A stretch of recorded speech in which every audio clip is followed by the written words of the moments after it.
Good afternoon, everybody. One of the interesting conversations that I have had with some Christians in the past is when it came to the parables, oddly enough. Jesus would tell parables about farming or fishing or things of this nature in order to describe doing the Lord's work,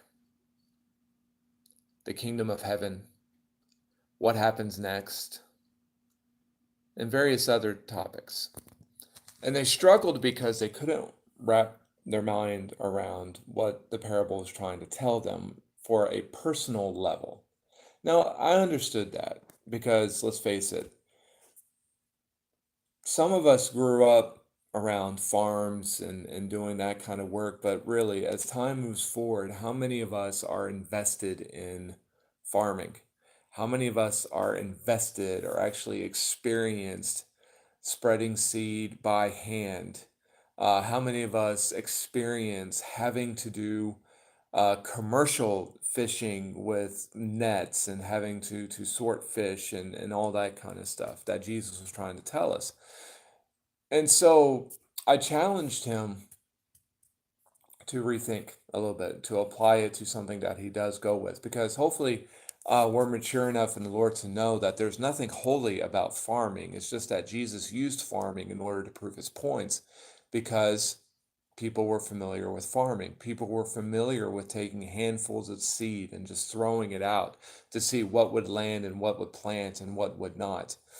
You know, he was working with people who were familiar with the idea of going back through a net full of fish and going through it, throwing out the fish that were bad and keeping the fish that were good, and on and on and on. You know, people having to deal with wineskins, people having to do with patches, people having to do with all that ancient world type things, but we don't live in the ancient world anymore. And so that's how come I'll challenge you like I challenged that one man years ago.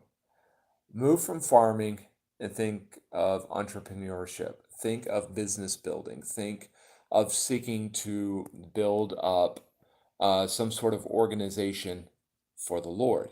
I'll give you an example.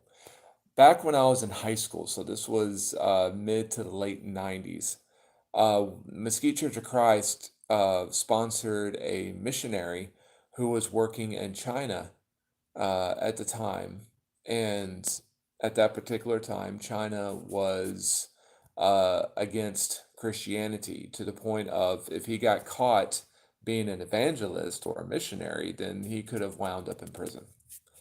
And so people were wanting to send mail and he would send reports back. But he had to send reports back in a way that when the Chinese government opened his mail, they couldn't pick out the fact that he was a church worker. So how did he do it? He would write in code, nothing complex, but just a simple code. He would change the theme of his letter so it wouldn't sound like church work, but it would sound like business work. For example, he wrote a letter once that said, congratulate us because our firm has grown by 20 new employees, looking to hire some new employees as we move forward. Okay, now what was he talking about? What he was saying was congratulations to the church because the church had that many new baptisms or that many new converts, and they're also in the process of studying with other people, and hopefully those other studies will also bear fruit, so there will be more disciples as it moved on. But you see what he did? He wrote it in the sense of business. You might not be a farmer. I'm not a farmer. I'm a city boy. I'm from Dallas, Texas. Going to a farm was like a field trip. And we got to play on the farm equipment because none of us experienced actually having to use it. But you might have a business mindset. You might have a teacher aspect of raising up class.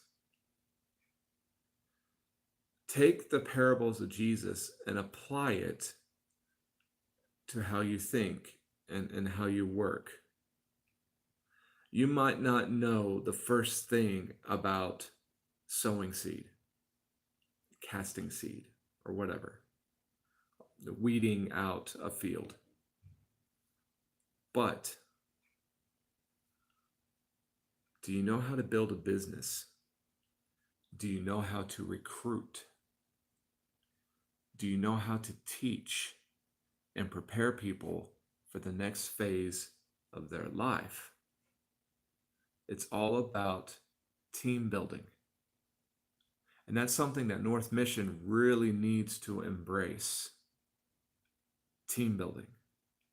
So I encourage you, when you read about those stories in the Bible about the parables of Jesus and also about people doing evangelism, people starting up churches, and you think, my goodness, this is a mind trip. How could they have ever done such a thing? They built a business. They've built a firm. They got new clients for their agency, and they're getting people involved. May we gain the spirit of the entrepreneur. It's always fun to say. May we gain the spirit. Let me try again. Let us gain the spirit of the business owner and the business builder.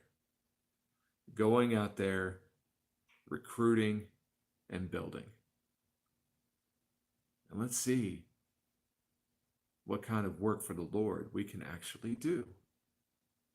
Let's get out there recruiting. Grace and peace to you all.